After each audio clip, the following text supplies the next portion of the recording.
So when you're coaching fathers through your program, how is it that you work with them to kind of reshift their reactive behavior that is just mimicking their father's reactive behavior that's mimicking? So here's the deal. Feelings aren't facts. Feelings are real. They're both chemical and physical reactions to something happening outside of your body, Yeah. right? Or maybe inside of your body, right? Yep. Dopamine, So feel oxytocin. right. Yeah. So feelings are definitely real, but like you said, they're not the truth and they're not facts. And I have friends who aren't in the greatest shape, and to watch them move around, they just look uncomfortable. You know what I mean? Yeah. Like they had a rock to get out of the chair, or stuff like that. Is like, yo,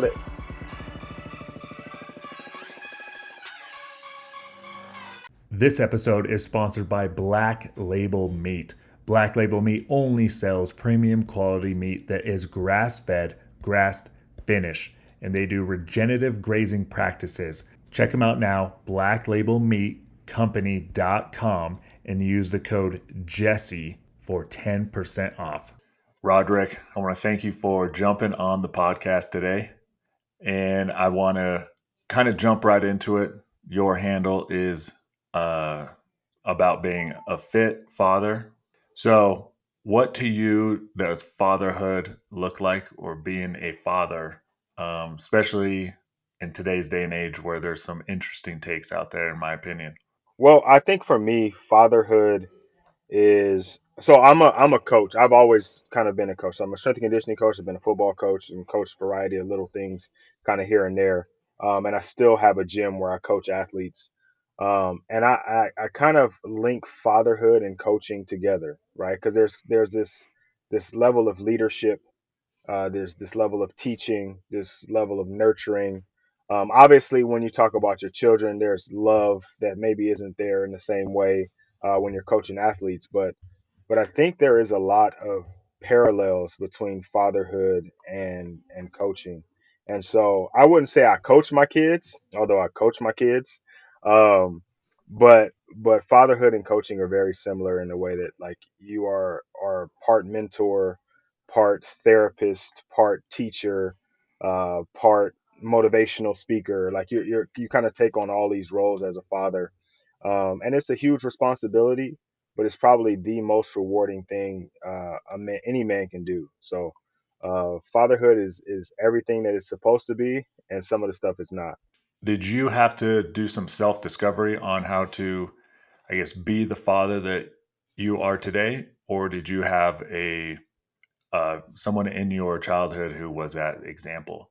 I guess I kind of both, right? I was lucky enough to have two fathers, right? Like so, my father and my mother split up when I was 5, and through their little battles or whatever, my dad was kind of in and out for a few years, but then came back into my life. But because of custody situations, it was like every other weekend, a month in the summer, like Hmm. random holidays like that, kind of all the way through my childhood. My mom remarried, so my stepfather was in the house. Um, he was there, but he wasn't really present. He kind of worked all the time. Like I literally only saw him on his days off, because if he wasn't working, he was resting or sleeping. So I learned a lot from both of them, right? My stepfather, like I said, he worked a lot. So I learned that, hard work and responsibility from him. I don't remember like having a whole lot of conversation with him about anything really, but the conversations we did have, I remember them because they were few and far between. Hmm. Um, but but I got that example from him. My biological father, who is amazing, but was limited in his ability to have access to me, was a similar situation, right? He worked a couple of jobs. Like this, my whole life, he's always worked 2 jobs. And so when I was there with him, similar. Like he would be working. He would make time for me, obviously, because it's the only time he gets to see his son. And so we would do stuff together. We'd go fishing. He taught me how to drive. We would hang out. We'd go, play basketball. Like we do all the. We went to the gym. We did all the father son stuff. But it was limited, and it was like he had just worked a double the day before, so he had to rest before we could Hmm. do anything. You know what I mean? And then when I was there for extended periods of time, he was at work. It was like my stepfather, like he was at work all day. And then I would see him for maybe 20, 30 minutes before he got ready to go to the next job. So I learned hard work from both of them. My biological father is much more nurturing than my stepfather was, but still a very stoic, very like guarded emotionally kind of guy. Really, really not strict but firm. Hmm. And so I got all that stuff from them. With that though, when I decided the type of father that I wanted to be, I knew that there were some things that they did that I liked and some things they did that I didn't. And it was up to me to discover how to be the things that they weren't, right? Like I said, being more emotionally connected to my children. I definitely wanted to do that, right? I definitely wanted to have more conversation with my kids. Like I wanted to be more involved in the things that they're involved in, and that's going to take a conscious effort that I don't think I definitely my stepdad definitely didn't do, and my biological dad didn't have the opportunity to. So I make sure now that I do all the things that I think I wish I had when I was, my daughter's age. And so it's like I say, it's kind of a combination because there's some stuff I learned that I liked that I take with me, some stuff I didn't like that I left behind, and then some stuff that I'm adding in that I think, well, I guess we'll find out in 30 years if it was the right stuff to add in. Yeah, yeah. So were all these the things that you are adding in, the things that you left behind, are all those conscious decisions? Because the reason I ask this is I feel too many men go through the motions and they just parent how their parents parented them because it's Hmm. essentially how we're programmed. And I think you have to actually take like true action to and be a little humble to be like, okay, this is how I'm reacting. And it reminds me of how my father reacted. And it was never a good experience. So therefore, I'm going to have to really dig deep into change how I'm reacting to my kids, X, Y, or Z. Yeah, I think we all have a default Hmm. setting, right? And our default is typically the way we were fathered or the way that we were parented. We Yeah. kind of fall back on that. If we don't do any work, right? If we aren't preparing ourselves to be a different type of father, if we aren't intentional about the way that we father, then yes, that's the factory reset, right? We just go back to the way that our father fathered us or the way that our parents parented us. So I'm not gonna pretend that I'm perfect in this. Like just because I do work with fathers and I'm in this fatherhood space, like I do from time to time fall back on the way that I was raised. I don't stay there for long, but I do realize that it happens, right? Like I do hear myself sometimes. I'm like, man, I sound like my dad, or I sound like my mom, or I have a feeling of maybe how my mom or dad would have reacted in a situation because I've experienced it as the child, right? And I'm like, okay, well, this is how they handled it. And I think I've taken enough time, energy, and effort into being more conscious as a parent where I have the space of mind or presence of mind to not necessarily react that way all the time. Not that it doesn't happen, but it happens far less than it probably would if I wasn't more intentional or if I wasn't, like you said, taking action to be the kind of father that I want to be. But I think that just happens, right? Like we don't escalate to the level of expectations. We fall to a level of training. Hmm. And if our level of training is just the way that our parents parented us, then that's probably what's going to happen, especially more in times of stress or like high tension. You're probably going to go back to the way that you were quote unquote trained. And that's usually a regrettable situation more often than not. And so I try to avoid those as much as I can. But again, I'm not perfect, right? It happens. It happens from time to time. And I'll be like, dang, man, I really sounded like my dad, or I got to be better next time. So when you're coaching fathers through your program and this topic comes up, how is it that you work with them to kind of reshift their reactive behavior that is just mimicking their father's reactive behavior that's mimicking that his father's reactive behavior? Yeah, I think there's a couple things that have to happen. One of those is that you have to be clear. on a couple things. You have to know where you're at as a parent. Like what is your current tool set? Like what is your current skill set as a parent? What is it that how would you react in certain situations? And then you have to know where you want to go. So I think of it, or I kind of use it the GPS example, right? Like if you're familiar with Waze, do you use Waze or No. any GPS thing, right? Like if you put you see, so two things have to happen. One, you have to know where you're at, so it has to know your current location, Hmm. and then it needs to know your destination, right? Once it has those two things, then we can kind of plot out a path to get there, right? Along the way there may be things that are distractions. There may be construction, there's a left turn here, there's a right turn there.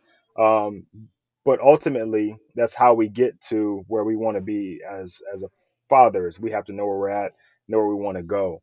And so when I'm working with a guy, we start at the very beginning. Okay, so like we kind of create what we would call an identity statement, and it works as twofold. It's who you are right now, what is your current identity, and then who it is that you want to be. Like right now as a father, my temper is short. I'm tired. I don't have the emotional discipline. You maybe didn't even know how to say that, but I don't have the emotional discipline to handle certain situations. I feel frustrated. I feel exhausted. Like all these things that are the reality for you. And then what is our goal, right? My goal is, I want to have tons of energy. I want to be able to play with my kids when they want to play. I want to be able to discipline with love instead of anger. Like there's these things, and so we we we take those 2 points and we work a path, sometimes backwards from where we want to be to where we are right now, and then sometimes forward. It just depends on how far away from the goal we are. No, that makes sense. I similarly, I kind of tell people like, let's reverse engineer. Where do you Hmm. want to be? We're going to reverse engineer from there Yeah. to where you are today, and that's going to be our path forward. But I think a lot of people have to be, kind of I mentioned earlier, pretty humble to realize they are literally just mimicking, doing that mimic, Yeah. and Hmm. that you don't have to parent this way just because that's how you were taught. Because it's easy to just go to work, come home, you're tired, and not have any of that self reflection on how you're interacting with your kids. It's easy. And Hmm. most men, that's just what they do. Yeah, I agree. It is really easy to bury yourself in work, or to use work as an excuse for not being a little bit more socially aware or self-reflective. Like I'm going out to work to provide for my family. Like I gotta go make money to take care of the family. Mhm. They have to understand that when I get home, I'm tired from work, and it is what it is. Like I have to manage things the way that I manage things. And I think a lot of times we find comfort in that, because the uncomfortable thing is to deal with our emotions. And a lot of us are, I would say, a lack emotional intelligence or lack emotional discipline, and it's easier for us to just go to work because we know what to do at work. We know what's expected of us at work. Mhm. We know how to get an attaboy or a pat on the back at work, and we get a paycheck. But there's no real tangible paycheck for being for being a good father necessarily, Mhm. or for like being emotionally intelligent. Like there's no pat on the back or hey, good job. It's just kind of what you're supposed to do, and nobody congratulates you for it. So it's harder for us to be like, okay, this is the thing I'm going to work on, or this is the thing that I'm going to do. And you're right, you do have to be humbled. I think there's always some turning point, something that happens, or some realization that you have where you're like, ooh, I'm really not showing up as the man that I want to, or I'm really not, the type of father that I want to be. And so now I've got to make this change, or I've got to do this thing differently. Okay. I will. I want to tap into the emotions. How you said being emotional. What was that exact phrase you used? Intelligent or emotional Emotionally discipline. intelligent. Hmm. What does emotionally intelligent look like? What does that mean? So I'll use myself for example. So based on my upbringing, the way I was raised, where I was raised, like kind of all this combination of things, I uh, I had a couple of emotions. I I was happy, or I was sad, and if I was sad, I was angry, and that's kind of all I had at my disposal. And I think a lot of us operate that way. We're one or the other. We're binary. We're happy or we're angry, and we don't allow ourselves to feel the full wheel of emotions.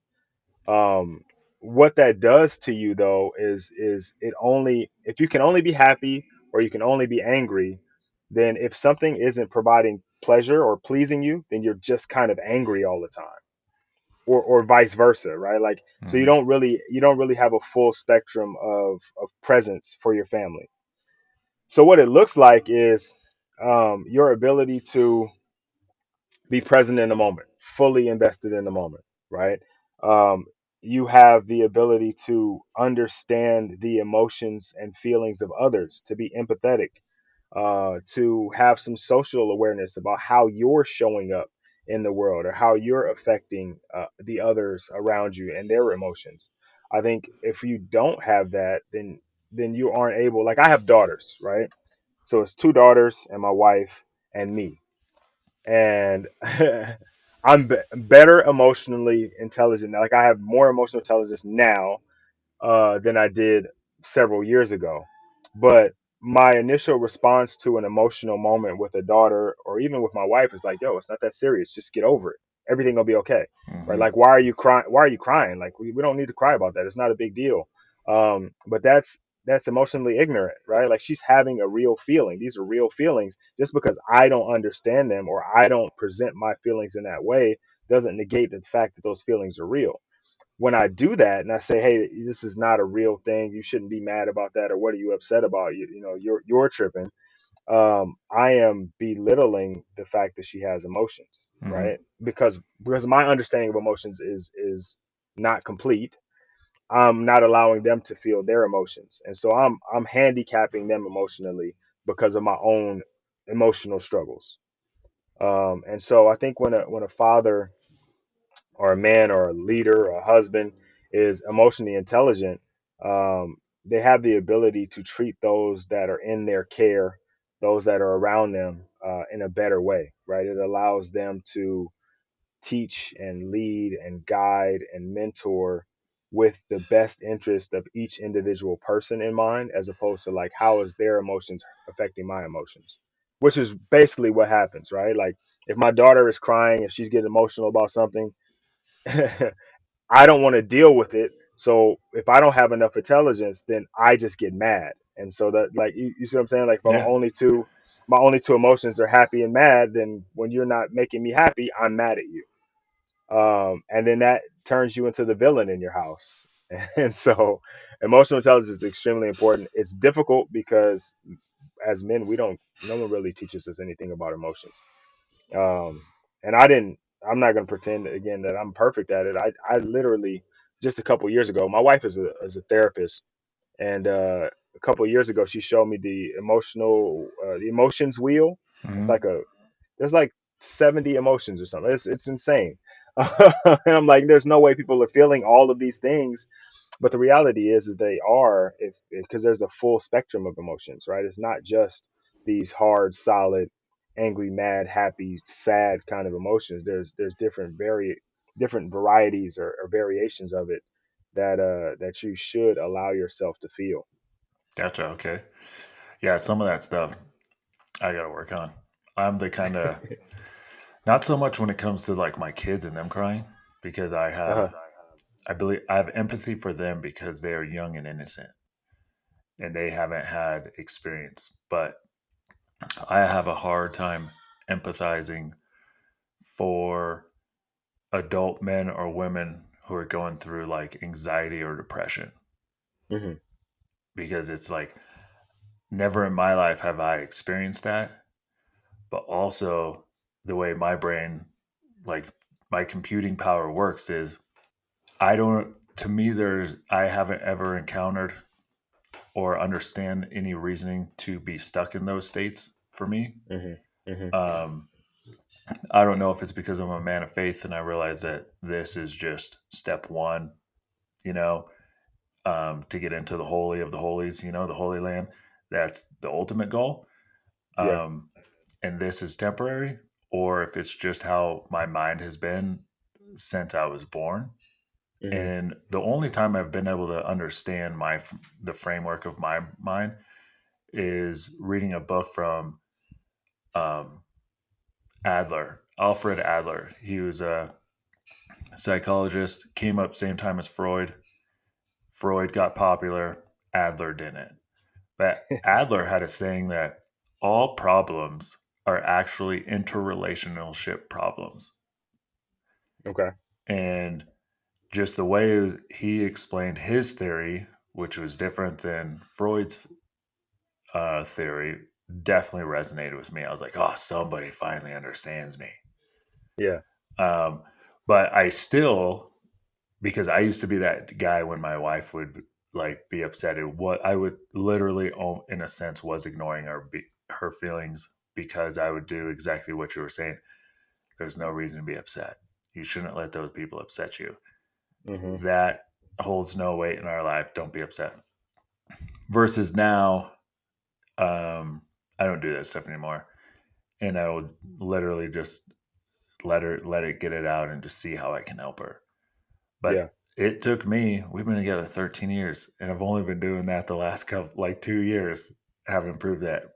The first 10, 11 years, it was like, are you really going to let something like that upset you? Because I didn't understand, because things don't upset me. I'm more of a Hmm. like roll with the punches. Guess what? We'll just keep moving forward on things. But I guess again with my kids is different. But I guess emotional intelligence, there's some aspects of that I could keep learning. Yeah. I would say it's easier to do when it's your kids. It's easier to do when it's the people that's closest to you that you really love and care about. But I think what made it easier for me with other adults Mm, outside of that circle is that a lot of adults weren't given the same like lessons, if you know what I mean. Like like not everybody has a complete understanding of like the way that you think about things, right? mm, Like they don't see it that way because no one ever explained it to them that way, and so mm, they've grown up or they've matured into adult versions of the child self, right? And so when you get an emotion or you have something happen and they get emotional, it's because no one ever gave them the tools or resources to deal with those emotions in a way that you dealt with them, right? Like you have the understanding of like what someone is saying about me doesn't actually affect me or my ability to do things. It's just their opinion, and their opinion is none of my business. No one really told them that. Matter of fact, that didn't even really start being a thing that people said out loud until recently. Like I don't remember ever hearing anybody say that when I was a kid. Other than sticks and stones may break my bones, yeah. but words that never hurt me. Like it was like a cool, catchy little thing to Mm. say, but yo, the words was stinging. No, um, words will fuck up a human being more than any sticks, because you can put a cast on that bone that you break. But exactly. there are people out there who are living today who've had words absolutely destroy their lives.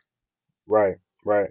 And the reality is that as I think because we're very similar in that way, is where like you just look, you're gonna have to figure it out, regardless of what the situation is, regardless of how devastating those words might have been. You're still gonna have to get it done. You're still gonna have to figure out how to make it happen. You're gonna have to overcome, whatever the struggle is, right? But there is a path to that. It doesn't go from it happened to it all of a sudden we feel better. And the way that people process, the way that they move along that path is going to be different for every person. And so I try now that I'm older and more mature to give people a little more grace. But there is some like, yo, you got to get it together, dog. Like you have to Hmm. figure it out at some point. At some point, maybe not right now because you're still processing, but at some point you're gonna have to pull yourself together because that's the only way it's going to get better. Yeah. So let me get. I want to get your thoughts and opinion on this. So this is something that I talked to my wife about in regards to my children. Hmm. Um, you're a father of two. I'm a father of two. Both of mine happen to be boys. Um, and you have the two girls plus the wife, so eventually it's gonna be 3-on-1. You know, a household full of ladies Yeah, against dad. soon. But so one of the things that I try to explain to my boys, and you can rip this apart if you disagree, because I just look at things like this as just dialogue and not a debate. I Hmm. will explain to my boys feelings are good.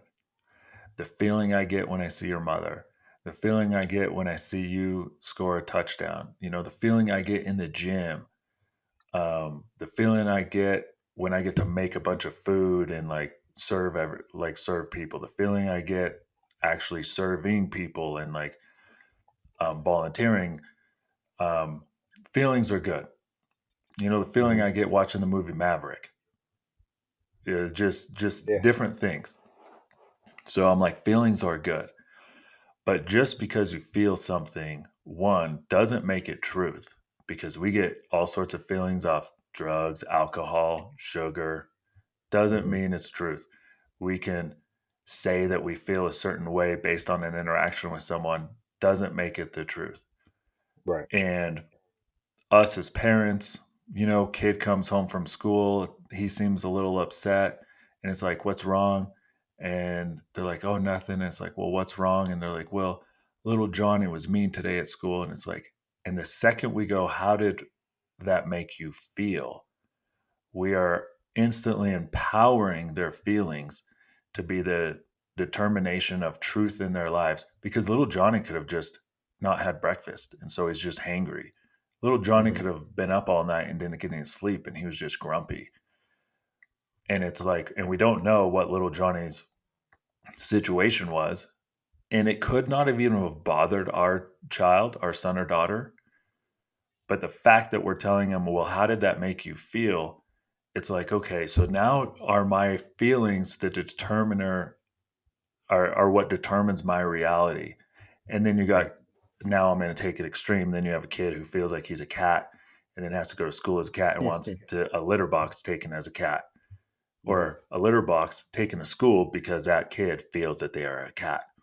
That Hmm. is the extreme example. But so so trying to wrap this up, I always tell my kids like feelings are good, emotions are good, but it doesn't necessarily mean something is true.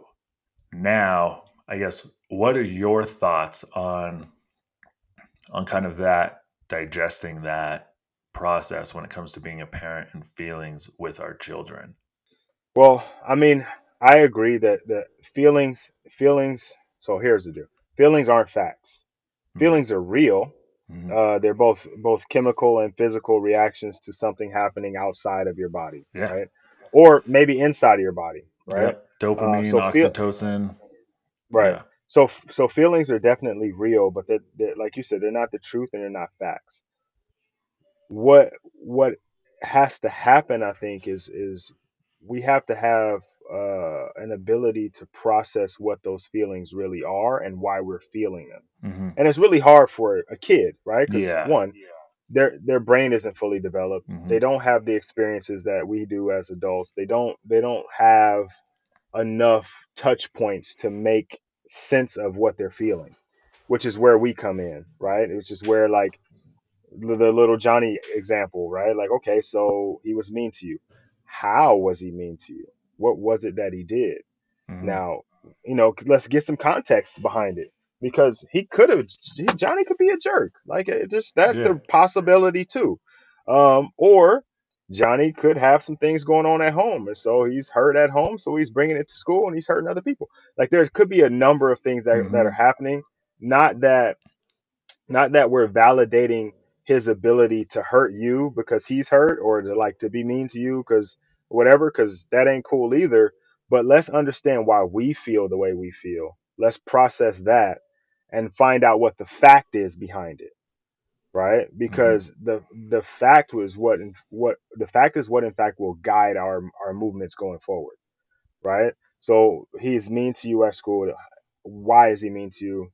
We can't figure out his side of it, but we know how it makes you feel, Hmm. right? And so now let's try to figure out why it makes you feel that way and what we can do about it. Because at the end of the day, we're probably not going to be able to change him, right? Like there's not going to be a whole lot we can do unless he pushes us to a certain point and we have to act on it, Yeah, yeah, right? So we're going to have to figure out how we're going to handle it, how we're going to address it. And I think we can acknowledge the feelings that our children have, but we have to take it a step further, right? We can ask them how it makes them feel, but then we have to explain what that feeling means or what that means. Like when they know it makes me feel sad. Okay, well, why do you feel sad? hmm Because I wanted to, and because I like Johnny and he's cool and he's one of my friends, but he was mean to me today. Okay, so when friends are mean, like now it turns into a full conversation. And I think a lot of times we don't have the conversations with kids the way we maybe should, right? exactly. I was about to touch on that. Keep going. Is we put kids in the kids place, we talk to them in baby talk like we treat them like kids because that's what they are, but the reality is our job as parents is not to raise kids, it's to raise adults. Yep. And if we aren't starting to have conversations that we would have with an adult with their child, then they continue to grow up in a child's place and they just become older versions of their child self, right? Which is what I was touching on earlier when I said, having empathy for people because they weren't or didn't experience a childhood where they had to have adult conversations, where they had to learn how to process their feelings or understand what a feeling means and why it was making them feel a certain way. And so they become adults and now you have to be empathetic for them, but you're like, you should have learned how to process this in the fifth grade. You know what I mean? Or Yeah. you, and I hate to say should because everything happens at different times, but like as my goal as a parent to my daughters is to give them all the tools and resources to handle any and every situation. And sometimes that's going to be situations where they don't feel good, but hmm they have to do what they have to do. Right. Like, a matter of fact, I had this conversation with my daughter last night. We were at softball practice, and we're just talking about like the level of attention and effort that she's going to have to give it this year because it's kind of a pivotal year for her for softball. And I was like, you're going to feel tired, you're not going to feel like you don't want to do it, you're going to feel like doing anything else, you're going to feel like watching Dance Moms, like you're going to feel like doing a bunch of other stuff. But if you're serious about what you say you're serious about, you're going to have to push through those feelings, and you're going to have to do the things that get you the results that you want. And I think we have to start having those types of conversations with our kids and giving them the tools to process their feelings and emotions. Yeah, and it takes work on the parents, on behalf of the parents. And Yeah, like we were saying, it's easy to just come home and just sit and to not put in that work. right. But that's where it's going to bite those parents in the ass later because they're going to ship off children into the world who aren't Mhm. prepared. Yeah, So and then it compounds into societal, etc., just a whole plethora of issues. And we have to be willing as parents. I mean, it is our job. It's not our job just to feed and clothe. right. It's our job to raise men and women to be men and women in society, to prepare Yep. them for the world. Like college isn't supposed to prepare your kids for the world. Us parents are supposed to prepare our kids for the world. Right. Like Yeah. before they're even in college, like they should just be prepared for the world. Yeah. Yeah. I think college gives you an opportunity to experience different people in different ways, but like experience more of the world. Like I just think about my college experience, and I got to meet people literally from all over the world and all over the country that I hmm wouldn't have met if I had stayed home. Which broadens your horizons and gives you different experiences. But going into college, I kind of was already set on who I wanted to be and what I was going to get out of going to college. You know what I hmm mean? Like my parents did a decent job of kind of preparing me for the world. Going back a little bit, those conversations are hard to have for people, especially if they don't understand the thing themselves, Yeah. right? Like if my kid comes to me and asks me how to drive, I can tell them and teach them how to drive because I drive.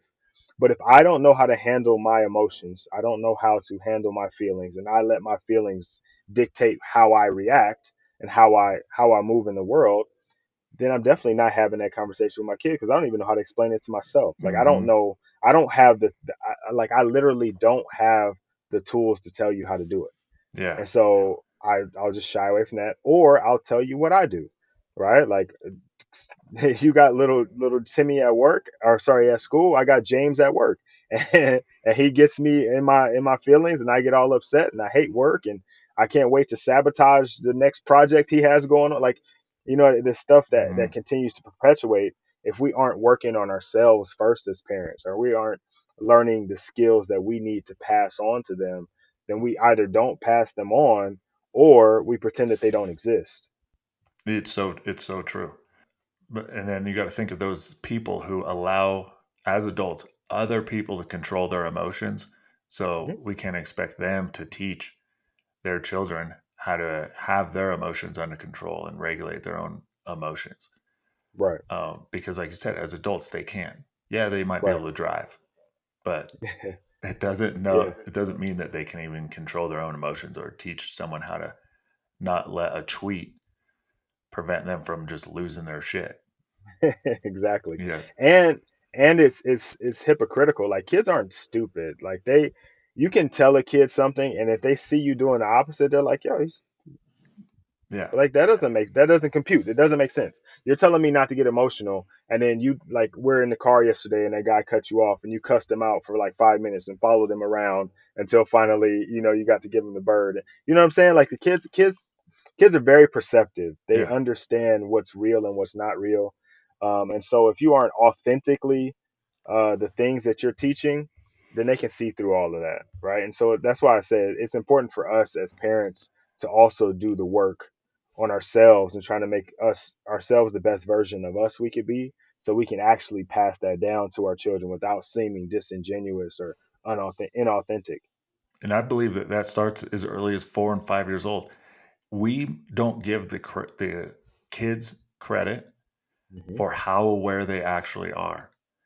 If you're losing your shit at when your child's 4, 3, 4, 5 years old, they're gonna catch on when you're telling them not to have temper tantrums, when you're telling them not to do something, and they see you doing it, even at that young, they are aware. But we Yeah. just think that they're not. We just think that they're just little dumb little shits who are learning their ABCs and how to count. But Yeah. the reality is they're paying attention to every move we make. They want to mirror us. And like you were saying, Hmm. if we tell them to do one thing and then we do the opposite, they will know you're a fraud. Yeah. They might not verbalize it, but they're internalizing it. Yeah.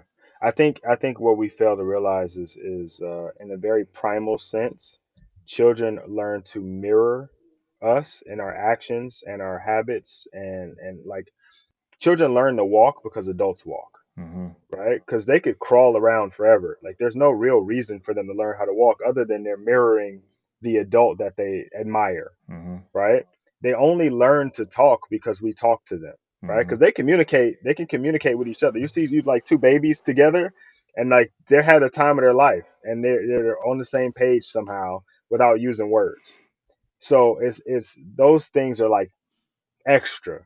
What they're learning from us is our mannerisms, our actions, how true to what we say we're going to do we really need to be? Because it's all about survival, right? Like if we can kind of get away with it, we're going to always default to the minimum effective dose.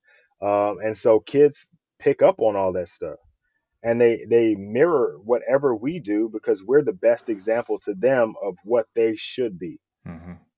whether whether we know it or not. Right? It's just like you could be a model citizen around your kid, and the first time you say a curse word, like immediately that's the next word they say. Like, oh man, oh this I can say that. Oh, that's the thing. Oh, cool. Oh man. Like and they know when to use it, right? They know exactly where, like they understand the context of it because they saw you say fuck when you were mad, and so when they get mad, what do they say? Yep. Right? Because that's when you're supposed to do this thing, or that's how you're supposed to live. And so they kind of follow us, and I don't think, like you said, we don't give them enough credit for their ability to be perceptive and to learn and adapt to their environment, and we create their environment. Yeah, we 100% do. We start programming them from a very young age on how they're going to be. I want to jump into the importance of fitness for fathers and Hmm. that demonstration. Now that we're talking about, our actions and how being a fit father, what that does for their children, and just Oh, to me, I think it's vitally important that fathers are in shape. I ask yeah. fathers all the time, would you be satisfied if you had to gift your body to your son or daughter right now? And they all fucking say no. Yeah. And it's like, and then there's that list of excuses of why they're not in the shape right now Yeah. or whatnot. But it is the continuous work that we're doing that our children are going to see and they're going to replicate, or their lack thereof. I've made a video in the past on how I have a hard time respecting fat pastors. It's like, because you're not demonstrating self-discipline. You are demonstrating that you have indulgence problems, self-respect problems, and then you are to lead a group of men and women. You're leading the congregation, and then you want to tell us about not sinning, but yet you got a good 70, 80 pounds that you could lose. Uh-huh. um, but I think that so much that same thing applies to just the regular dad. Yeah, I think I agree with you that fitness is vitally important, and before we even get to the your kids, it's important for you. Your quality of life should be important to you. When you're in better shape, just the regular everyday stuff is easier, right? Like I'm 41 and I have friends who aren't in the greatest shape, and to watch them move around, they just look uncomfortable. You know what I mean? Yeah. Like they had a rock to get out of the chair, or stuff like that. Is like, yo, you got to take it. We're out. We were at I think we went to Disneyland or something, and like the amount of times they're like, oh man, we need to sit down for a minute. I'm like, come on, man. No, we don't. Get up and walk, dude. You'll be all right. Like it just that part of it is if you can't even get to the point of like your kids, you have to do it for you, right? The better shape you're in, the better life is, Hmm. regardless of what people have told you. People that are in great shape live a better life. I hate to say it, but they do. They may not be like you talk about finances and things like that. That's completely different. That's separate, right? Like they may not have the biggest house or the best cars or the nicest clothes, but just the regular everyday wake up in the morning, feel good, go throughout the day without being tired. They're not sweating and breathing heavily unnecessarily, like just enjoying the things of life. Healthier people just get it better. Matter of fact, and I said this before, when you're in great shape, people treat you differently. They do. Like when you go, and it's just the little things. You go to the grocery store and you're going down the aisle, and it's you and another guy, and this guy other guy's out of shape, and then the old lady comes down the aisle. She's asking, "Hey, excuse me, young fella, can you reach up there and grab?" She's not asking that guy, right? And Hmm. it's not because he can't. It's because he looks like he's not gonna be able to do it. It just when you're in shape, the world treats you differently. And you're not doing it for that reason, but you're doing it because it's good for you. Now, let's talk about your kids. You talked about it just a second ago, the self discipline, the commitment, the hard work, the dedication, the treating your body as a temple. Kids, just like we said a second ago, they see all of that, right? All of those are real world examples of the things that they should be doing, right? Because fit parents typically have fit kids, right? Fit parents, and this is my thing, is I love being a father, and so I want to be a father for as long as I possibly can. Hmm. Not only do I want to be a father for as long as I possibly can, but I also want to have a high quality of fatherhood, right? So I have to take care of myself. Like my kids are not going to be able to beat me in a race for a really long time. And my Same. daughter, you know what I mean? My daughter's fast, but she got some work to do. Like Hmm. I'm still running. Like you're gonna have to try to like you're gonna have to really, really put in some work to beat me. And we're gonna compete. And we're going to have that as a thing because it's a level of fun. Like I couldn't imagine my kids coming home from school and being like, hey, let's go to the park and play, and I'd be like, no, I'm too tired, I can't, or Mm-hmm. or them wanting me to pick them up and I can't because I'm not physically capable of picking them up. No matter how old they get, you know what I'm saying? So fitness is a fundamental piece of what I consider to be the four pillars of fatherhood. Fitness is up there, along with faith and finance and Yeah, obviously family. But fitness is one of those things that can't be overlooked because it affects everything else. it does. You talked about how people treat you different and how there's a better quality of life. Here's something that a lot of people don't want to talk about. Depending on how much adipose tissue you have in your body, essentially a BMI, your body chemically cannot release certain endorphins. Just Hmm. it prevents you from doing that. So what that means in layman terms is you cannot actually be as happy Right. if you have a higher body fat percentage. Yeah. It's just a fact. It's not an opinion. It's not a study that was on 20 people. Like that is there. There's nothing that you can do to dispute that. That is a fact. Hmm. Um, and so it's, I mean, and that's just what I call for starters. And Yeah. then, and then, I mean, you have daughters. It's like, is your are your daughters going to grow up to have enough self-respect for themselves to be like, okay, my father, he lived a life of X, he treated our mother like this, therefore the quality of man that I'm going for is going to be a high quality man? Or Hmm. are they going to bring home the sad kid senior year of high school who's out of shape, who has a quick temper because he's really insecure, puts her down? It's like, no, because as a father, you're demonstrating all these multi aspects that she has to look for in a man. So they're Yeah. going to bring home a high quality man. Yeah. Yeah, yeah. I think as fathers, we are one. We're our daughter's first love. Like, Mm-hmm. and not only do they learn how a man should love a woman or them, Mm-hmm.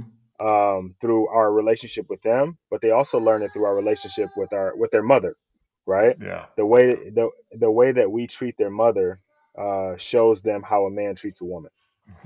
Mm-hmm. Um, Now, obviously, that gets complicated, right? Because like most marriages end, or not most, but half marriages end in divorce, and then parents hate each other. But that's still, this is something I try to tell guys all the time: is even though you and her mom or the kid's mom don't like each other, there still has to be some level of respect that you show her mom when you're around her, because it's still her example of how a man treats a woman, Mm-hmm. right? Like, and it's a difficult situation, right? It's very complicated, it's complex and unnecessarily. But if you and your wife split up, you get divorced, she hates you, you hate her, and then your daughter's in front of you and you're bad mouthing her mom, she's going to think that that's how men who love women treat them. Mm-hmm. You know what I mean? Yeah. And so that's the example she grows up with. On the other side of that is, as fathers, we are to our sons the example of what a man should be. Yep. And if we are living out of alignment with what we think a man should be, if we're, like you said, quick to temp or quick to anger, we got a short fuse, we're cussing people out, or we're angry in the house, or we're doing these things, that's what they're going to think they're supposed to do when they grow up, Mm-hmm. right? Because this is what men do. Men fly off the handle and get upset, and we aren't present, or we're whatever, and so they perpetuate the stereotypes. So that's what I said earlier. There's a lot of responsibility to being a father, even more than making sure the kid stays alive day to day. Like I said, 30 years from now, we'll figure out if we did the right thing. Mm-hmm. But there's a whole lot that goes into it that I think gets taken for granted, I think sometimes. Yeah. One of my best friends just got divorced, and I repeatedly tell him, you have to forgive your ex wife. And Yeah. he's like, that's the hardest thing. No, I don't. It's like, no, you do. You Yeah. have to forgive her. And I tell them the same, like, you cannot ever speak bad about her. It doesn't matter if it's with your parents and you think the kids are in the other room. Because here's another thing. One of the things you didn't point out is those kids, half of them came from that mom that you're disrespecting. And Yep. therefore, children are going to think that there's a part of them that is wrong because they came from that mother that you're talking about. Yep.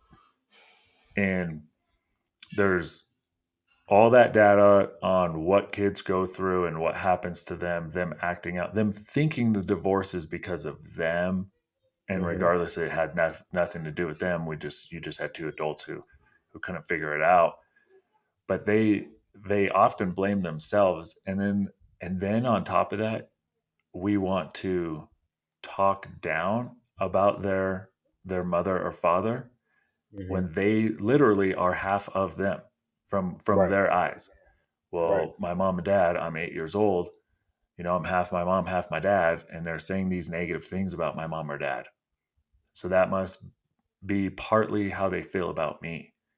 And it Exactly. could even be subconscious. They might not even be conscious about that part, but subconsciously, they are taking that as a negative hit towards them as well. Yeah. Yeah. Um, I mean, there's people can say whatever they want about Will Smith and Jada Pinkett Smith, but the fact that Jada told Will, "You want to get married to me, you want to be together with me, you have to make things right with his previous wife Hmm. because it's just immature to not. That is your mother's, that is your children's mother." And they would do family vacations. And now Hmm. someone might say that's a little too much. Fine. But the fact that he was able to get over himself and be friends with his children's mother, because you got to Hmm. remember, there she and or he is always going to be their mother or father. So why not Right. make it cordial? Right. Like, I'm sure there can be nasty things that had happened to lead to that divorce.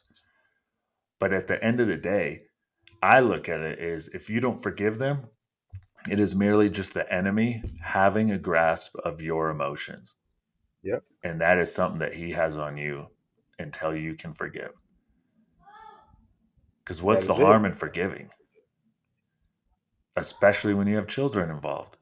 If you don't have Yeah. children involved, don't forgive, and you probably will never have to socialize with them again. Ever. Yeah, Ever. who cares? But I'm talking about people who have children involved. Yeah. No, I agree with you. And it's easier said than done, right? Like, Hmm. and it takes two to tango. But for your part of it, right, as the father in the situation, for your part of it, if you can forgive, if you can move past the frustration of the divorce and just treat that person that at one point you loved and wanted to spend the rest of your life with the common courtesy or decency or respect to just be like, hey, I'm not going to say anything bad about you. I'm not going to, I'm not going to badmouth you to the children. I'm going to bite my tongue when I need to. I'm going to treat you nice, regardless of how you treat me. I'm going to treat you nice because I know my kids are paying attention. Hmm. I know my kids are watching. And I know if I, even if I don't do it in front of them, if I do something to you, you're going to mention it around them. And then they're going to hear it and embrace it as, because that's what happens, right? And a bunch of guys will say this, guys that are divorced, is that the mom bad mouths them to the kid. And there's nothing you can do about what she says about Hmm. you. She's going to say whatever she says. But if you give her less ammunition, right? Put less bullets in her gun, right? Then and again, all this is easier said than done. But if you can put less bullets in her gun, then there's less things for her to say about you. Then she has to lie, right? And if she's lying, then kids will figure that out eventually. They will. They you will. know? It might not be when they're 10, 11, but once they start being 14, 15, 16, maybe a little older, they're going to realize, man, mom was a bitch when it came to dad, Yeah.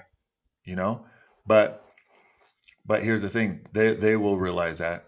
And here there's a difference. People may not like that I say this. Men are supposed to lead.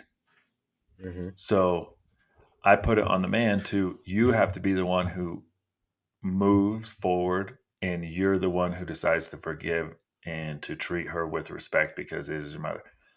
I'm not going to expect women to do the same thing just because I just don't put expectations on women. I talk directly towards men.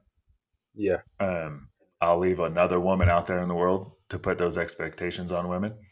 right. Um, and we are called to lead, especially those men who are of faith. So you got to be the one who takes the action, and not, well, I'll do it when she does it.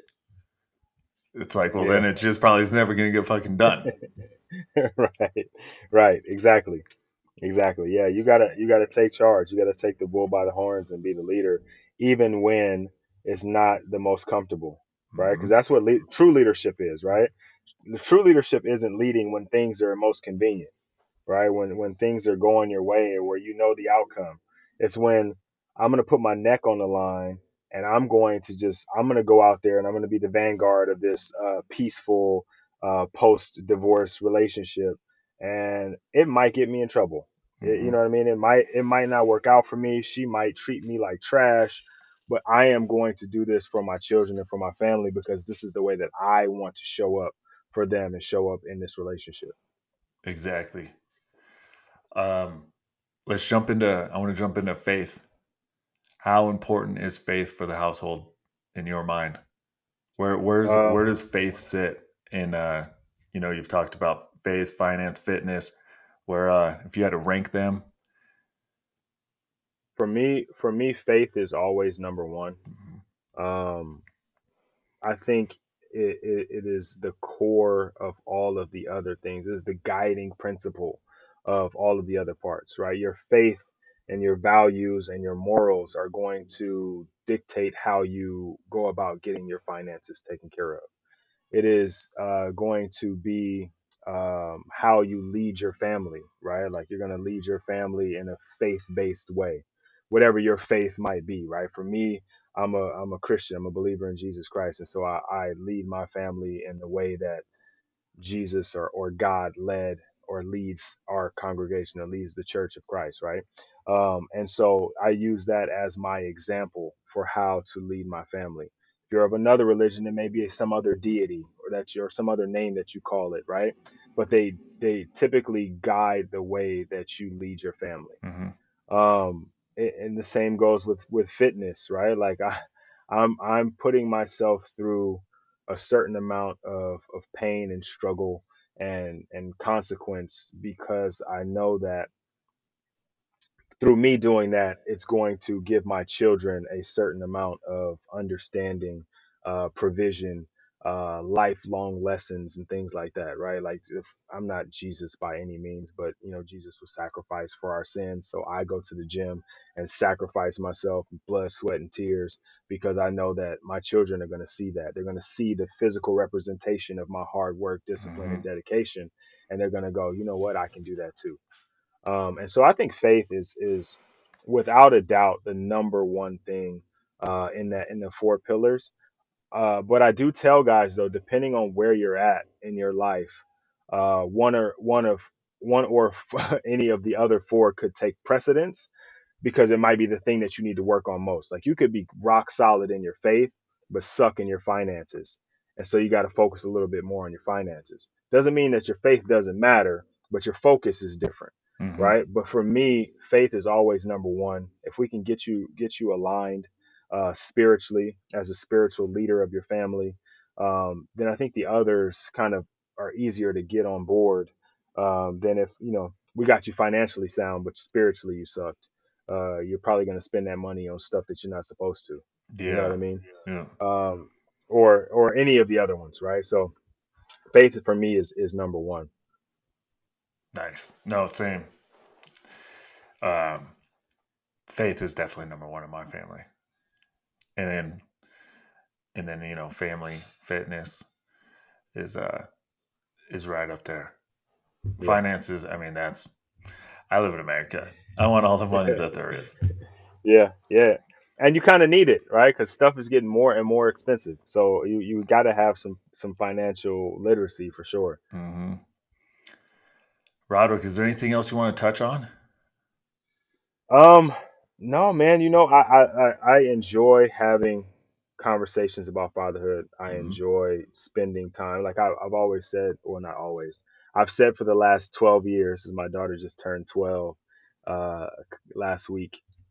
Yeah, on the 12th. So last week, um, that fatherhood is my purpose, and anything and everything that I can do to support fathers or to be a better father myself, I am always down for. I am always, open to share, to conversate, or to converse. I guess is the actual word I should be saying, to converse, um, or just be in the room with something having to do with fatherhood. So I don't have anything extra, man, other than for the guys that are listening or the guys that will listen, you are, however imperfect you may be, you are exactly the father that you're supposed to be in this moment, regardless of where you could go, right? Because you could be a better father tomorrow. You could be a better father 6 months from now.